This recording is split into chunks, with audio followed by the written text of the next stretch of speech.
एक पति ने पत्नी के लिए साड़ी 300 का लाया करवा चौथ में। झांसी की घटना, मेरा कार्यक्रम था आज से लगभग 10 साल पहले। झांसी यूपी, नाम सुना आपने। तो छत पर टहल रही थी, बहुत हल्ले की आवाज आ रही थी। हमने कहा हल्ला क्यों हो रहा है, 10 साल पहले की बात। बोले पत्नी दिन भर से भूखी प्यासी व्रत रखी हुई थी और पति ने 300 की साड़ी लाया। पत्नी को बड़ा गुस्सा आया, दोनों में बात विवाद हुआ। सब्जी काटने का चाकू रखा था, पत्नी ने गले में मार दिया। तो बस उसी का हल्ला है। कहने का मतलब है कि हम अपने गृहस्थ आश्रम में संतुष्ट किससे होते, साड़ी से, जेवर से, कि पति के खुशी से। पति को दुखी करके आप अगर जेवर भी पहन लो, बहुत सोना कान में, नाक में, गले में, बढ़िया ऊंची ऊंची 5,000 की साड़ी पहन लो, लेकिन आपका पति दुखी है अंदर से, आप पति को खुश नहीं कर पा रहे हैं, तो आप नारी धर्म में नहीं, धर्म पत्नी नहीं। आप धर्म पत्नी हो ही नहीं सकती जो अपने पति को दुखी करके उससे ऊंची ऊंची चीज की डिमांड करती हैं। पति की खुशी में जीना सीखो। कोई बात नहीं, सीता की पूजा भगवान राम के साथ होती है। सीता ने कभी तपस्या नहीं की, कोई कभी अलग से ध्यान साधना संध्या पाठ नहीं की, लेकिन क्या की, पति के पीछे पीछे। राम भगवान को वनवास हुआ था, सीता को वनवास नहीं हुआ था। चाहती तो आराम से राजमहल में रहती, बढ़िया से खाती पीती, लेकिन धर्म पत्नी का लक्षण है पति सुख में रहे दुख में रहे, पर साथ परछाई की तरह बन के रहे।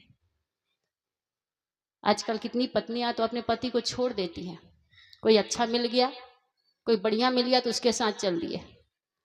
सीता को रावण ने बड़ा प्रलोभन दिया, कितना बड़ा सोने का लंका, वहां तो ईंट गारा का लंका होगा, इतनी दास दासी, इतना बड़ा महल, ये सब दूंगा। सीता ने तिनका उठा के कहा, देख रहे हो तिनका को, ये आपका राज वैभव जितना दिख रहा ना, मेरे सामने, मेरे पति परमेश्वर के सामने ये तिनका के बराबर है। हर नारी को यही भावना रखना चाहिए कि हमारी पत्नी से बढ़कर कोई नहीं। दूसरे की चाहे कितनी सुंदर हो, पर होता उल्टा है, अपनी पत्नी कितनी सुंदर हो पर दूसरी को देख के मन खराब। अपना पति कितना सुंदर पर दूसरी की पत्नी को देख के मन खराब। मन को चंचल मत कीजिए, जैसा भी वो आपके नसीब, आपके भाग्य में मिला है वो आपका है। अपनी पत्नी के अलावा जितनी नारियां दिखती, सब माँ बहन बेटी के सदृश देखिए। अपने पति के अलावा जितने परपुरुष हैं उनको भाई बेटा पिता के तुल्य देखिए। ये सद्भावना हमारे अंदर रहेगी, ये सुमति, ये सद्बुद्धि हमारे अंदर रहेगी, तो कभी हमसे पाप कर्म नहीं होगा। और कर्म जहां हमारा पवित्र हो गया, हृदय पवित्र हो गया, मन निर्मल हो गया, वहीं हमारी पूजा हो गई। कबीर साहब ने अलग से पूजा करने का कहीं वर्णन बीजक में नहीं किया। कबीर साहब तो कहते हैं जहां जहां डोलू सो परिक्रमा, जो कुछ करूं सो पूजा, जब सोऊं तो करूं दंडवत, मतलब उनका सोना भी दंडवत प्रणाम है। भाव मिटाऊं दूजा, दूसरी भावना मेरे अंदर है ही नहीं किसी के प्रति। हम लोग तो ढेर सारी भावनाओं में जीते हैं। उसने कितनी अच्छी साड़ी पहनी, उसका मकान कितना अच्छा, उसकी गाड़ी को देख के जलते रहते। आदमी अपने दुख से कम दुखी है, दूसरे के सुख से ज्यादा दुखी। दूसरे का सुख बर्दाश्त नहीं होता, अपना दुख बर्दाश्त हो जाएगा, सह लेगा। अपनी एक टांग टूट जाए तो दुख कम होगा, लेकिन दूसरे की दोनों टांग टूट जाए ना, उस सुख का तो वर्णन ही नहीं। एक बार मेरा कार्यक्रम एमपी में था, तो हवा तूफान आंधी चली, तो सबका मकई का फसल जो था, मक्का का फसल होता है उधर, छत्तीसगढ़ी में इसको जोंधरा कहते हैं।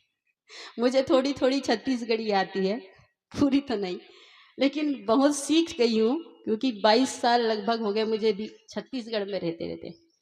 और इधर मेरा प्रोग्राम ज़्यादा नहीं होता, बाहर बिहार में होता है, जहाँ से रंजीत साहब जी आए हैं, इन्हीं के क्षेत्र में ही होते रहते, नेपाल, राजस्थान, झारखंड। तो फिर भी रहते रहते कुछ सीख गई हूँ। इधर मक्का की फसल नहीं होती, उधर मक्का की फसल होती। आंधी तूफान से पूरी फसल चौपट हो गई, मतलब पूरी फसल टूट गई। पेड़ लंबा लंबा होता है, आंधी चली तो गिर गया फसल। तो गिरने से एक आदमी आया सत्संग में, तो कहने लगा कि साहब जी बहुत दुख की बात है, हमारी फसल खराब हो गई, आंधी तूफान आने से फसल मक्का का पूरा सो गया। हमने कहा बहुत बुरा हुआ भाई जी, 4 महीने की मेहनत है, आपकी फसल खराब हो गई। दूसरा आदमी आया, उसने कहा हमारे भी लगभग 1 एकड़ की फसल बर्बाद हो गई।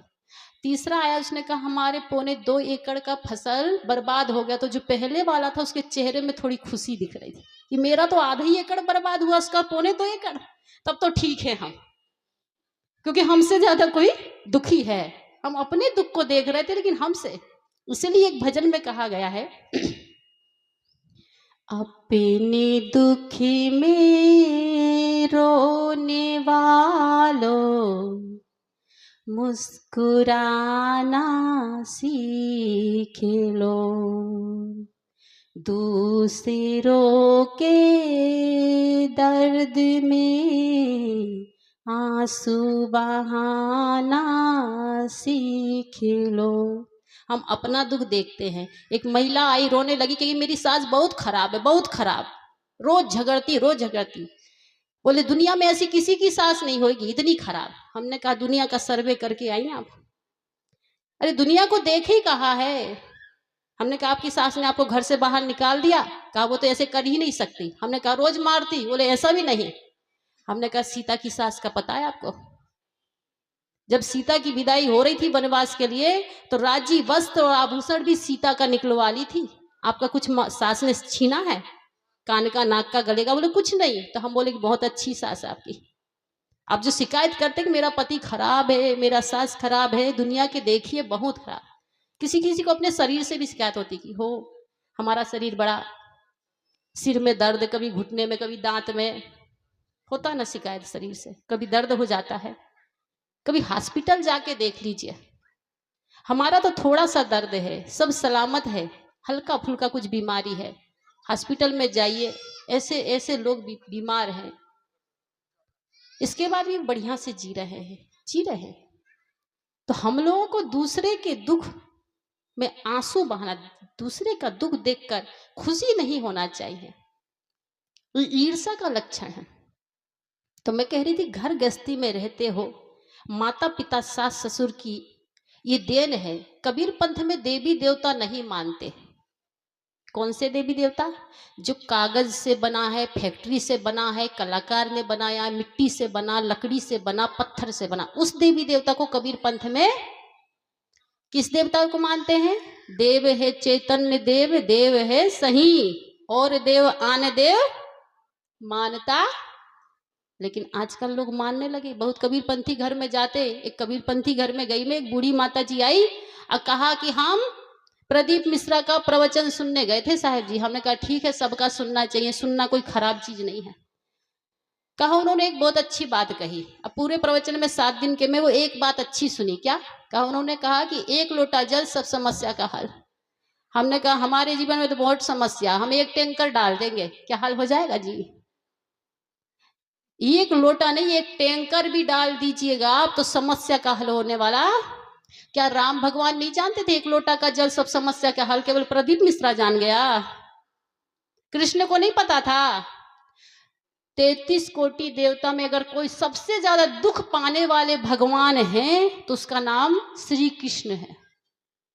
क्यों? जन्म कहाँ हुआ? जेल खाना में ना। है कोई यहाँ पर छत्तीसगढ़ में आदमी जिसका जन्म जेल खाना में हो? पूरे छत्तीसगढ़ में नहीं मिलेगा। जन्म से ही मृत्यु तक कृष्ण भगवान के जीवन में विपत्ति, दुख, संकट आया पूरे जीवन, फिर भी वो चैन की बंसी। क्यों? क्योंकि देवता ऐसे ही नहीं बनाया जाता। जो घन और छेनी की चोट सहता है वो शंकर बनता है, और जो घन और छेनी की चोट से टूट जाता है वो कंकड़ बनता है। देवता बनने के लिए क्या करता है? पत्थर को लाया जाता है, कहां से? खदान से, और उसको घन छेनी से खोद खोद के, टोक ठोक के शंकर, राम, कृष्ण, जो भी मूर्ति भगवान बनाया जाता है, और जो टूट जाता है वो कंकड़ बनता है, उसको फिर फ्लोरिंग के लिए काम किया जाता है। अगर भगवान श्री राम अपने माता पिता की आज्ञा का पालन करके 14 वर्ष का वनवास स्वीकार नहीं करते तो भगवान राम नहीं, वो राजा राम कहलाते। राजा राम, जैसे बहुत राजा हुए ना, ऐसे ही उनका नाम राजा में आता, राजा महाराजा में। लेकिन माता का कहना, और वो भी कौन सी माता? अपनी माता नहीं, सौतेली माता के कहने पर केकई ने वनवास दिया था, कौशल्या ने नहीं। आज तो बेटा इस युग में, एक युग जो चल रहा है कलयुग, आज तो उल्टा ही हो रहा। पहले दशरथ और केकई वनवास देते थे, मतलब माता पिता वनवास देते थे। आज के जमाने में उल्टा है। आज के जमाने में बेटा बहू ही वनवास देने लगे हैं। ज्यादा नहीं बनता तो जाइए वृद्धाश्रम, कुछ वहां डोनेशन दे देते, पैसा दे देते, 1-2 लाख रुपया जमा कर दिया, आराम से रहिए। और नहीं तो फिर अलग ले रहिए। 10 एकड़ खेती है तो 2 एकड़ माँ बाप के लिए निकाल देंगे और 4-4 एकड़ 2 भाई बांट लेंगे। 2 एकड़ 1 एकड़। और क्या बोलते बड़े गर्व से, हमने माँ बाप के लिए जमीन निकाले हैं। उसमें भी घमंड। उन्हीं की जमीन पूरी हड़प लिए, ले लिए, और उसमें से 1-2 एकड़ निकाल के थे माँ बाप के लिए खेत निकाले। इसीलिए किसी ने बड़ा सुंदर कहा, देखिए कबीर साहब जिस समय थे उस समय जो साखी रमैनी शब्द दोहा बना, वो उस समाज की परिस्थिति को देख के कबीर साहब ने बोला। छुआछूत, आडंबर, अंधविश्वास, ऊंच नीच, रूढ़ीवादी, ये सब था उस समय बहुत ज्यादा। आज भी रूढ़ीवादी है। मैं एक दिन फेसबुक देख रही थी, मैं भी थोड़ा फेसबुक चला लेती, व्हाट्सएप आजकल सामान्य बात है, तो उसमें एक प्रंक, मतलब मजाक वाला वीडियो तो बनता है ना। तो मजाक वाला क्या वीडियो था, ध्यान से सुनिएगा, कि एक आदमी ने अपनी चप्पल, लिफ्ट होता है जिससे ऊपर नीचे जाते हैं, आप लोग भी सफर किए होंगे, तो उसमें अंदर गया लिफ्ट में और चप्पल को उतार के एक तरफ रख दिया। दूसरा आदमी आया, उसने भी चप्पल निकाल के एक तरफ रख दिया। तो 2-3 आदमी और जो पहले से खड़े थे वो सोचने लगे कि कोई नियम होगा चप्पल उतार रखने के, तो तीनों आदमी अपना चप्पल भी उतार के एक तरफ रख दिया। ये नहीं पूछे कि चप्पल क्यों उतारे, वो दोनों आदमी से चप्पल उतार दिए। ऐसे ही अगर कहीं एक जगह कुछ रखा है, कोई प्रणाम कर ले, एक महिला उठ के, तो सब महिला वहीं प्रणाम करेगी। अगर एक महिला इस साउंड बॉक्स को प्रणाम कर ले, फूल चढ़ा दे, टीका लगा देना, तो सारी महिला वहीं करेगी। ये नहीं पूछेगी कि क्यों ये साउंड बॉक्स पर फूल चढ़ा रहे हैं, कि क्यों कर। बिहार में त्योहार होता है, इधर भी होता होगा, वट सावित्री का, बर के पेड़ में धागा बांधते ना, इधर भी होता है। हाँ हाँ, बांधती होंगी महिलाएं। कौन कौन बांधती, जरा व्रत रखते हैं उस दिन, कौन कौन व्रत रखता है? रखते हैं आप लोग? नहीं रहते है? चलिए ठीक है, तब तो समझदार। वहां पर सब महिला धागा बांधती है। पूछे कि क्यों बांध रहे, तो कहा मेरी जिठानी बांध रही थी, पड़ोसन बांध रही थी, सास बांध रही थी, तो हम भी बांधे।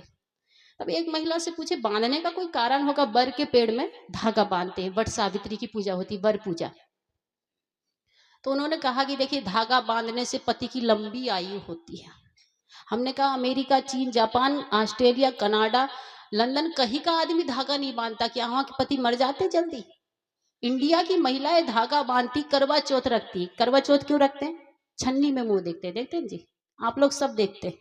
उस दिन तो जरूर रखेंगे व्रत, क्योंकि एक साड़ी नहीं मिलेगी, हाँ, कुछ मिले ना मिले, बढ़िया साड़ी। और किसी को डिमांड होती कि इस करवा चौथ मेरा हार बना देना, पायल बना देना, किसी का डिमांड होता है कि अंगूठी बना देना।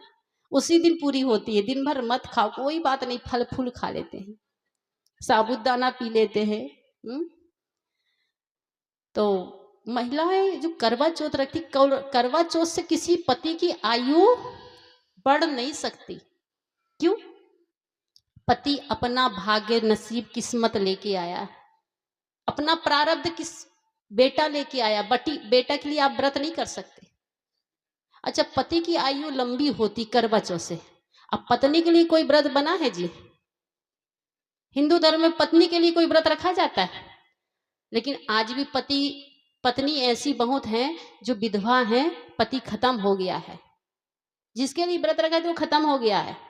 और जिसके लिए पति ने कभी अपनी पत्नी के लिए व्रत नहीं रखा, और कभी कभी तो गाली भी दे देता है, तो भी वो जिंदा है ना। बहुत महिलाएं बच्चों के लिए व्रत रखती। हमारे गांव में एक महिला बेटा के लिए व्रत, जिसका एक बेटा वो व्रत रखे। अच्छा, बेटा व्रत से जिंदा रहता, और माँ बाप किस चीज से जिंदा रहते हैं? माँ बाप के लिए कोई व्रत है हिंदू धर्म में? 12 महीना में हिंदू धर्म में बहुत सारे व्रत, पूजा पाठ है ना, मनाते हैं ना, तीजा, ये वो। लेकिन कोई एक व्रत बताइए, कोई एक पर्व बताइए, कोई एक त्योहार बताइए जो माँ बाप के लिए बना हो। जिसमें माँ बाप की पूजा होती हो, उस दिन सास ससुर को बिठाल के उनको नई साड़ी नई धोती कुर्ता दे के आरती उतार के उनको प्रणाम किया जाता होगा कि आप जिंदा हैं तो हम कुशल मंगल हैं, बढ़िया हैं, आपकी लंबी आयु हो। ऐसा कोई व्रत है? कोई व्रत नहीं। एक महिला मुझे चरण पूजा में अपने घर ले गई। अब पूजा वूजा करने के बाद में बोली थोड़ा सा चलिए ना, हमारी सास को देख लीजिए। सास खाट में पड़ी थी, 1 महीना से लकवा हो गया था। कहा साध्वी जी कोई ऐसा मंत्र पढ़ के दे दीजिए ना, पानी में जल्दी भगवान उठा ले। हमने कहा सब मंत्र तो जानते, उठाने वाला मंत्र नहीं जानते। 1 महीना खाट में पड़ी हो गई सास, तो आप उठाने के लिए प्रार्थना करने लगे, अगरबत्ती लगाने लगे, और 4 महीना आप गोद में पड़े पड़े टट्टी कर रहे थे। तो किसी माँ बाप ने कोई मंत्र नहीं पूछा, किसी माँ बाप ने कोई प्रार्थना भगवान से नहीं किया। 4 महीना लेटरिंग आपने गोद में किया। 4 महीना क्या, 4 साल बच्चे की लेटरिंग 1 माद होती, और 2 बेटा हो गए तो 8 साल, और 3 बच्चे हो गए तो 12 साल लेटरिंग बाथरूम माँ अपनी गोद में बच्चे से करवाएगी, तब भी कभी कोई प्रार्थना नहीं करती कि मेरे बेटा को उठा लो। और 1 महीना खाट में पड़ गया तो प्रार्थना शुरू। मैं कह रही थी कि हमारे कबीर पंथ में कबीर साहब ने चेतन देवी देवता की पूजा करने को कहा है, जड़ की नहीं। खाने वाले को खिलाइए, जो देता है वो देवता है कबीर पंथ में। और हमारे हिंदू धर्म में क्या करते, जो देवता नहीं देता उसके सामने हाथ जोड़ के मांगते, और जो देवता देता है उससे क्या करते, सीना तान के। बेटा को अगर मोबाइल चाहिए तो क्या हाथ जोड़ के मांगता है जी? मोबाइल दिलाते हो कि नहीं? दिलाइएगा कि नहीं? मोबाइल चाहिए, सीना जोड़ के लड़ाई झगड़ा करके टेंशन बाजी करके टच स्क्रीन 15,000 20,000 का मोबाइल दिला। और जो देवता नहीं देता उसके आगे हाथ जोड़ के मांगते। जो देवी देवता नहीं खाते उसको इतना थाली थाली भर ले जाके चढ़ाते हैं, लड्डू मिश्री दुनिया भर की चीज। एक बार मैं लाइव देख रही थी मोबाइल से, कौन चीज का, तिरुपति बालाजी का मंदिर का लाइव, कैसे भोग लगता है। तो 56 प्रकार की थाली लगी हुई थी, 56 भोग लग रहा था वहां पर। तो मैंने सोची कि इतना तो भगवान खाएंगे तो पेट तो फूल ही जाएगा, मन में सोच रही थी। 56 प्रकार की थालियां लगी हुई है, बड़े बड़े पुजारी जो है आगे पीछे कर रहे हैं। भोग लगने के बाद मंत्र पढ़ा गया, मंत्र पढ़ने के बाद पर्दा गिर गया। हम सोचे पर्दा उठेगा तो देखेंगे भगवान का पेट कितना फूला है, 56 थाली का भोजन खाए। तो भगवान का पेट तो देखे तिरुपति बालाजी का तो जैसे कि वैसा था, पिचका हुआ, लेकिन पंडित का पेट फूल गया था। पंडित का पेट फूल गया था। क्योंकि हम लोग धर्म क्या माने हैं, धर्म किसे कहते हैं? जो नहीं खाता उसको खिलाना हम लोग धर्म मान लिए, जो नहीं बोलता उससे बोलते हैं, बोलने वाले से बात ही नहीं करते। कितनी बहू है सास से गाल फुला के रहती, बात ही नहीं करती, पति से बात नहीं, जिठानी से बात नहीं, देवरानी से तो लोग चेहरा देखने ही नहीं पसंद करती। 36 का आंकड़ा, एक पूरब में तो एक पश्चिम में।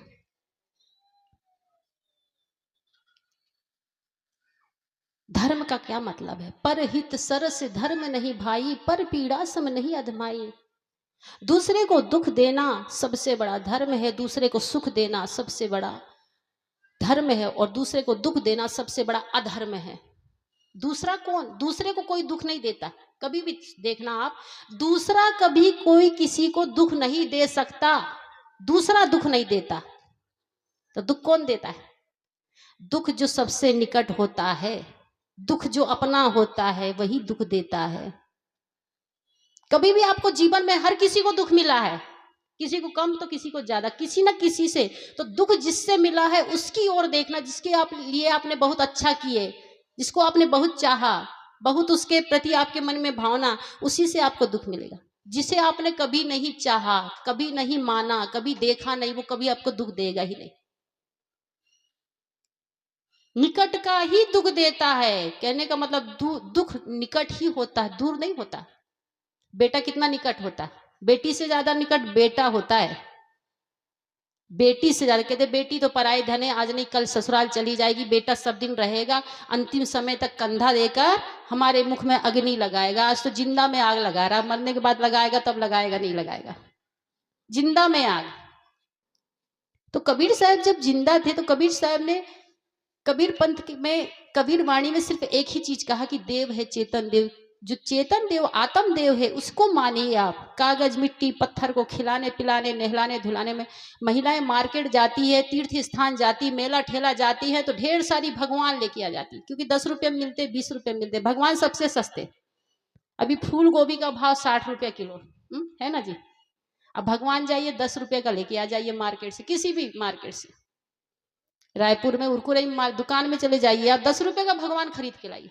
और 10 रुपये के भगवान से हम कहते हैं भगवान हमको 10 लाख का सामान देना, अच्छी मकान बन जाए, अच्छी गाड़ी आ जाए, सर्विस लग जाए, अच्छी बहू आ जाए, बेटा हो जाए, बेटी हो जाए, तो ऐसा कोई प्रार्थना नहीं करता होगा। हाँ? बेटी के लिए बहुत कम प्रार्थना होती है।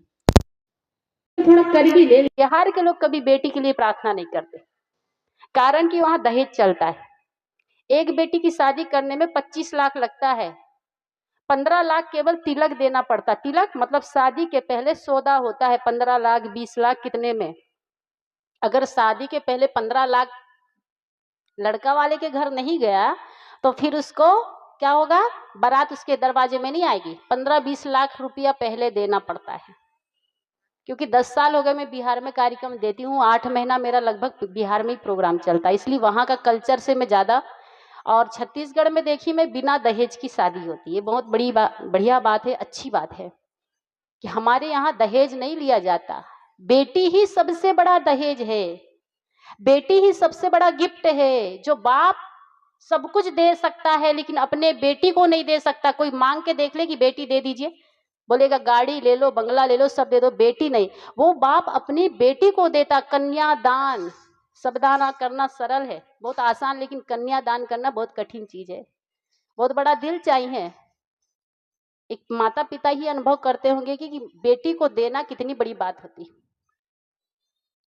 तो कबीर पंथ में देवी और देवता, इस चीज को समझिए, क्योंकि आने वाली पीढ़ी को आप जैसे रास्ता दिखा के जाएंगे वो वैसे ही मानेंगे। मैंने कहा ना कि एक आदमी धागा बांधता तो सब महिला धागा बांधने लगी। एक महिला टीवी में, फिल्म में, सीरियल में छन्नी में मुंह देखा करवा चौथ के दिन चलनी में, तो सारी महिला फिल्म और पिक्चर सीरियल देख के, धारावाहिक देख के छलनी में मुंह देखने लगी। छत में जाएंगी करवा चौथ के दिन, देखिए सब छन्नी में मुंह देखते नजर आएगा। अरे आपकी दादी ने कभी छन्नी में मुंह देखा था जी? दादी के जमाने में कभी करवा चौथ था? नहीं था। तो क्या दादा जिंदा नहीं थे, मर गए थे? हाँ, ये जन्म मृत्यु छन्नी में मुंह देखने से नहीं होगा, ये तो हमारे भाग नसीब, ये प्रारब्ध। प्रारब्ध किसको कहते हैं?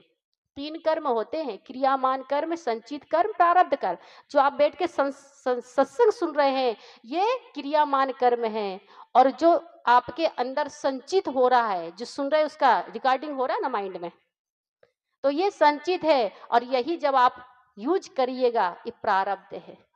ये श्वास, ये जीवन, ये माता पिता सब हमारे प्रारब्ध से मिला है, भाग्य से मिला, नसीब से मिला हुआ है। इसलिए घर में हो, बहुत दिन नहीं जीना है।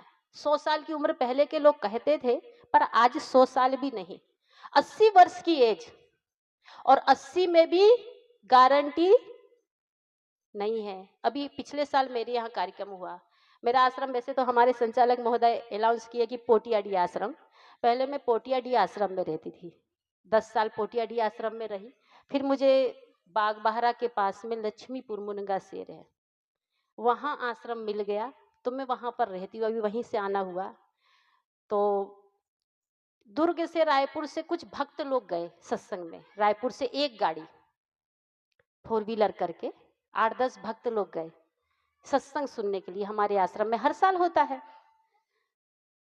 तो एक भक्त पहली बार आया, उसको बहुत अच्छा लगा सत्संग, आश्रम, तो घंटों खड़े होके हम लोगों ने फोटो खिंचवाए और बातें होते रही। कहा साहब जी इतना अच्छा लग रहा है कि जाने का मन नहीं कर रहा, फिर आएंगे हम सत्संग में। तो हमने भी कहा भाई जी हर साल आइए, तो उन्होंने कहा बीच में भी आ सकते हैं। हम बोले कभी भी आइए।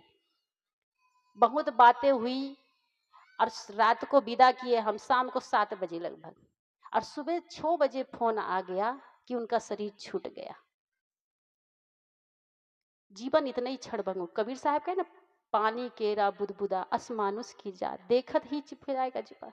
पांच तत्व का पिंजरा तामे पंछी पौन रहे बे को अचरज है ज्यादा चंबो कौन। अरे हमारे अंदर प्राण है, ये आश्चर्य की बात है, निकलने में आश्चर्य, ये अंदर कैसे है, हम जिंदा कैसे हैं, ये आश्चर्य की बात। मरने में हम लोग आश्चर्य करते, कैसे मर गया, अरे वो इतने दिन कैसे जिंदा रह गया, ये आश्चर्य की बात। तो जीवन बहुत कम है, इसको बड़ी खुशी से जियो। देखिए जब किसी के पास मोबाइल नहीं था ना, किसी जेब में जब मोबाइल नहीं था तो हर चेहरे में स्माइल थी। आजकल मोबाइल हो गया ना तो बेटा बेटी को देखिए, नाती पोता को देखिए, ऊपर नीचे ऊपर नीचे, दादा दादी से कोई मतलब नहीं, पति भी है तो लगा ऊपर नीचे करने, पत्नी भी है तो लगी व्हाट्सअप फेसबुक करने। मेरे 1000 फ्रेंड बन गए, 3000 फ्रेंड बन गए। वो व्हाट्सअप फेसबुक के फ्रेंड काम आने वाले, किसी की लाइफ में काम नहीं आने वाले। इसलिए जो पास में है उसको समय दीजिए, पति को टाइम दीजिए, पत्नी को, सास के पास भी थोड़ा बैठ जाइए।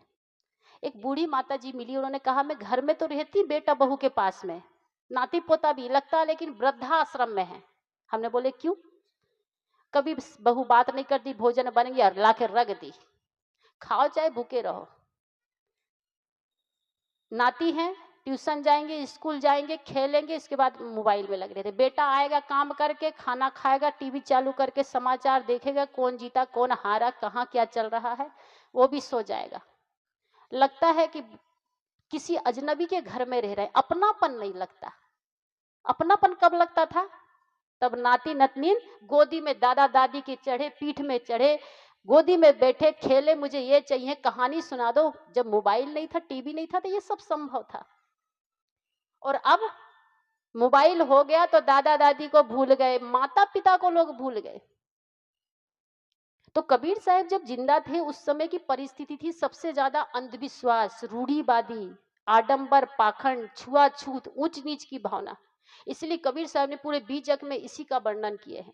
कबीर साहब का बीजक का जो अध्ययन कर लें वो जीवन सार्थक हो जाता, क्योंकि उसमें आध्यात्मिक, परमार्थिक, व्यवहारिक तीनों वाणी सम्मिलित है कि घर में कैसे रहना है, बोलना कैसे। कल मैंने बोला था ना परसों के दिन कि बोलना का सो बोलिए रे भाई, कबीर की ही वाणी है, बीजक की है वाणी।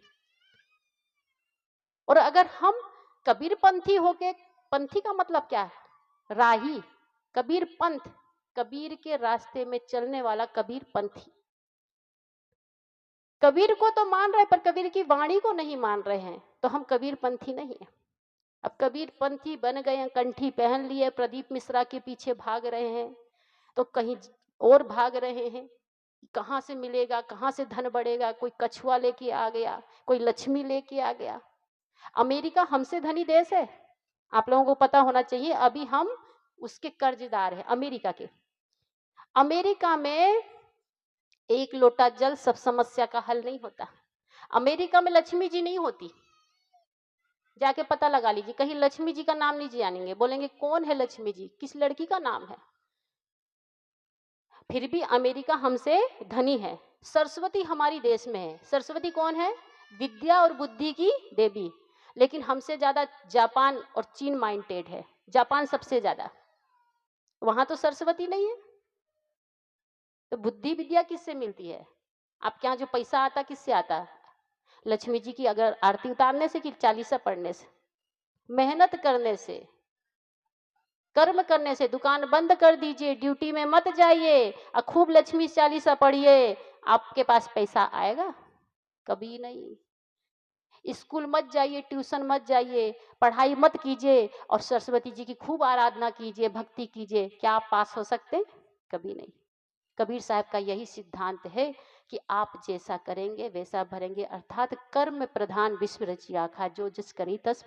कबीर साहब कहे हैं, कबीर कमाई आपनी निष्फल कभी ना जाए, बोया पेड़ बबूल का आम कहाँ से पाए। आपन कर्म न मेटो जाई, कर्म का लिखा मिटे धो कैसे, जो युग कोटि सिराई, गुरु वशिष्ठ मिली लगन सुधायो, सूर्य मंत्र एक दीना, जो सीता रघुनाथ बिहाई, पल एक संच न कीना। कर्म का लेख बड़ा अजीब है। राम जैसे, भगवान जैसे पति भी मिल गए सीता को, लेकिन भाग्य में तो दुख लिखा था ना। भगवान जैसे पति मिल गए लेकिन भाग्य में, किस्मत में तो दुख था। भगवान जैसे पति भी उसके दुख को नहीं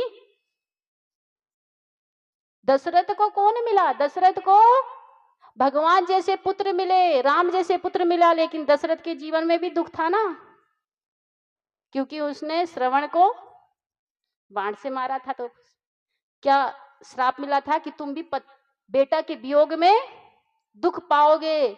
हम जो दुख पाते हैं, सुख पाते हैं, कोई भगवान नहीं देता। कोई देवी देवता हमको सुख दुख नहीं दे सकता, क्योंकि कोई भगवान हमारा दुश्मन नहीं, कोई भगवान हमारा दोस्त नहीं। हमारे कर्म ही हमको सुख और दुख देते हैं। हमने आज नहीं तो अगले जन्म, पिछले जन्म में किए हैं। जो आपको पति मिला है, पत्नी मिली है, सास ससुर, माता पिता, ये सब आपके कर्म से ही मिले, आपके भाग्य से मिले। आपने जो कमाया था वही पाए। इसलिए कभी शिकायत मत कीजिए। क्यों? क्योंकि ये आपका ही लगाई फसल है, आपको तो काटना ही पड़ेगा।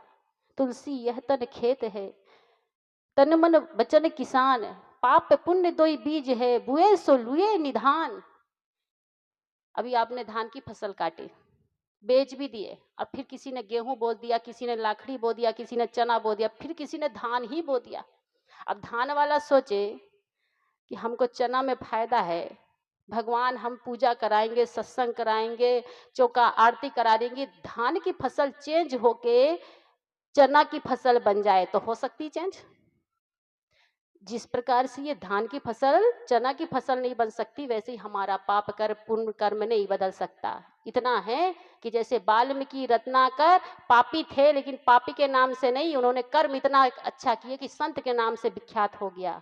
कहां पर? सत्संग में आकर, संत के दर्शन पाकर, संत की रास्ते में बताकर। आज वाल्मीकि को कोई डाकू नहीं कहता, संत के नाम से।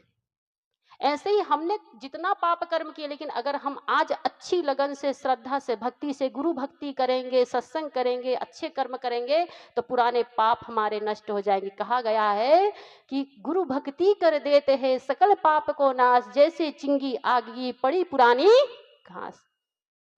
हम अच्छा कर्म करें, आगे तो प्रारब्ध के अधीन है। इसलिए जीवन में हम अपने कर्म को अच्छा करें, भाग्यवादी नहीं, भगवानवादी नहीं, भाग्यवादी बने। भाग्य में हमारा जो है कर्मवादी बने। भाग्य और कर्म दोनों एक साथ चलते हैं। जो पीछे कमाए थे हमने धान, उसको हमने कोठी में भर दिया, कुटुआ कुटुआ के खा रहे ना, लेकिन आगे भी तो बोना है। दोनों चीज, भाग्य और कर्म दोनों साथ साथ चलते हैं। इसलिए हमारा कर्म और भाग्य दोनों अच्छा होना चाहिए। मैं थोड़ा सा निवेदन की थी कि घर में अगर बूढ़े माँ बाप है, सौभाग्य है जिसके घर में बूढ़े सास ससुर होते हैं, बूढ़े माता पिता की छत्र छाया होती है। कभी एलर्जी मत कीजिए, कभी नफरत मत कीजिए, प्रेम से जिए, अच्छे से जिए। लेकिन बहुत घरों में आज देखने को मिलता है, कलयुग चल रहा है, कलयुग में सब चीज उल्टा ही होता है। अगर आज कबीर साहब होते तो कुछ साखी इस प्रकार से, दोहा इस प्रकार से होता। उस समय तो जो बनाए उन्होंने, उस समय का समाज का परिवेश देखकर। अगर आज कबीर साहब जिंदा होते तो समाज के परिवेश को देखकर, वातावरण को देखकर आज कबीर साहब के मुख से दूसरी साखी निकलती। क्या निकलती? कि नई सदी से मिल रही दर्द भरी सौगात, नई सदी से मिल रही दर्द भरी सौगात, बेटा कहता बाप से तेरी क्या, पानी आंखों का मरा, मरी सर मुरलाज, कहे बहू अब सास से घर में मेरा राज। भाई भी करता नहीं भाई पर विश्वास, भाई भी करता नहीं भाई पर विश्वास, बहन पराई हो गई साली खासम खास। मंदिर में पूजा करे घर में करे कलेश, बापू तो बोझा लगे पत्थर लगे गणेश। मंदिर के भगवान को लगते 56 भोग, मर जाते फुटपाथ में भूखे नंगे लोग। ये हमारे भारत देश की स्थिति है। जिस भारत देश में भगवान श्री राम ने अपने माता पिता के लिए 14 वर्ष स्वीकार कर लिया, उस भारत देश में वृद्धाश्रम बन रहे हैं, हर शहर में वृद्धाश्रम। तो ये दुर्भाग्य है। हम राम के भक्त हैं, राम को तो बहुत मानते हैं, राम की कुछ मानने वाले किसी घर में ऐसा नहीं कि प्रातः काल उठाऊं रघुनाथा माता पिता गुरु, होता है जी ऐसा? साहेब बंदगी होती है? बहुत कम घर में होता होगा, तो वो घर स्वर्ग सा सुंदर है। इसलिए संत कहते हैं समाज की दशा कैसे सुधरेगी? समाज की दशा दो चीज से सुधर सकती है, जिस घर में माता पिता का सम्मान और गुरु का सम्मान, संत का सम्मान। बहुत लोग संत से भी एलर्जी करते, संत आएंगे खिलाना पड़ेगा, 10 रुपया देना पड़ेगा, 10 तो नहीं चलता, रुपया चलता है। 100 रुपया बचेगा तो कल काम आएगा बेटा बेटी को, सोचते ना। लेकिन संत जो आपकी धन की रक्षा करते हैं, ये 100 रुपया आप दान करते हैं, उसका लाखों गुना वापिस होता। कैसे? जिस घर में संत आते ना, आपने तो 100 रुपया दिए, लेकिन वो आपके नैतिक रहनी कहनी खान पान सबकी रक्षा करने के लिए जिम्मेदारी लेके जाते हैं। आज आपके घर में संत है तो आपका घर खान पान सुधरा हुआ है, आपके घर में चरित्र सुधरा हुआ है, आपके घर में बोली बाणी सुधरी हुई है। जो खान पान बिगड़ा हुआ, जिसका घर पतन की ओर जा रहा, देखिए उसके घर में धन तो है लेकिन शांति नहीं है। आज हमारे घर में बचपन से संत आते थे साहब लोग, बचपन से। जिला में सिर्फ एक घर के कबीरपंथी हम लोग एमपी से हैं, आसपास कहीं नहीं। संत आते थे, महीनों रहते थे, तो हम क्या करते थे, पानी भर दिए कमंडल में, बिस्तर लगा दिए, बड़े हुए थोड़े तो भोजन बनाने लगे। और उस समय तो ज्ञान नहीं था, सोचते थे साहब 1 महीना से कब जाएंगे, कभी कभी तो पूछ लेते थे साहब जी कब जाइएगा। समझदारी नहीं थी, लगता था अब जब तक रहेंगे टोका टाकी करेंगे, ये अंगूठी पहन के खाना मत बनाओ, सफाई से बनाओ, ये करो वो करो। तो बहुत होता था। लेकिन आज हम सोचते हैं अगर साहब नहीं मिले होते, मेरे घर में संत नहीं आते, उस समय तो हम 10 रुपया दे के विदाई करते थे। कभी 10 रुपया भी बिस्किट खाने के लिए रख लेते थे। पिताजी 10 रुपया दे के गए कि साहब जाएंगे तो बंदी कर लेना, उसको भी जेब में रख लेते थे, खाली बंदी कर लेते थे। बचपना था, छोटे थे, सद्बुद्धि नहीं थी। आज लगता है कि हमने तो 10 दिए थे कि 5 दिए था नहीं, लेकिन हमको सदगुरु ने तो साम्राज्य दे दिया, इसकी कीमत कहीं चुका पाएंगे? साथ में भी नहीं चुका पाएंगे। संत आपकी रक्षा करते हैं, नैतिकता की, चरित्र की, आपके धन की, आपके जीवन की। इसलिए संत को घर में आने से जी मत कीजिएगा, सम्मान कीजिए। आप सोचिए देवता साक्षात आ गए हैं, अगर आपके घर में संत आ गए। सबके घर में नहीं जाते। इस गांव में कितना बड़ा गांव है, सुनते हैं हम बहुत बड़ा गांव, देखे तो थोड़ा ही है, 2-4 घर गए हैं। लेकिन इस सत्संग और संत, संत किसके घर रुके हुए? जहां पर श्रद्धा है, भक्ति, वहीं संत रुकते हैं। महल देख के नहीं रुकते, गाड़ी बंगला पैसा आपके कान नाक में कितना कितना सोना लटका, ये देख के संत नहीं रुकते। आपका भाव। संत चटनी भात खा लेते हैं प्रेम के बल में। अगर भगवान श्री राम बेर खा सकते हैं,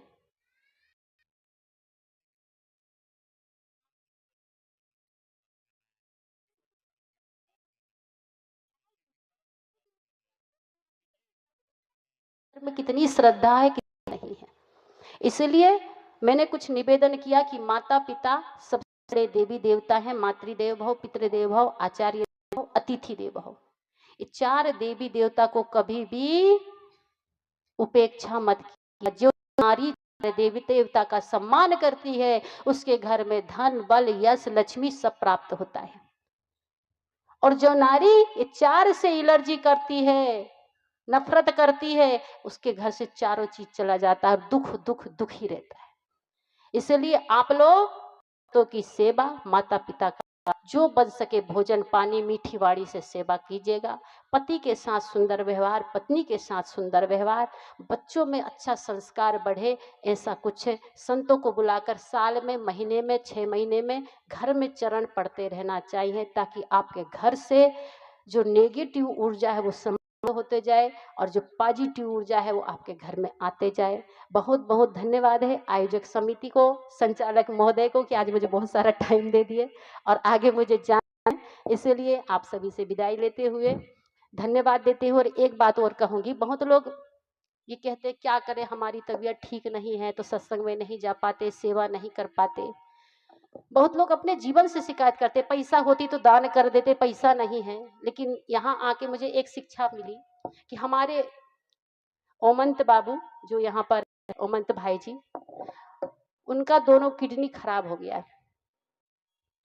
इसके बाद में भी ऊपर से नीचे 50 बार आना जाना, साहेब जी फल है कि नहीं, दूध है कि नहीं, खाना है कि नहीं, व्यवस्था ठीक है ना, कोई दिक्कत तो नहीं है, इधर देखना उधर देखना। पूरी समिति तो काम कर रही है, ये नहीं कि मैं उनकी प्रशंसा कर रही तो ये आप, लेकिन पूरे स्वस्थ लोग काम कर रहे हैं।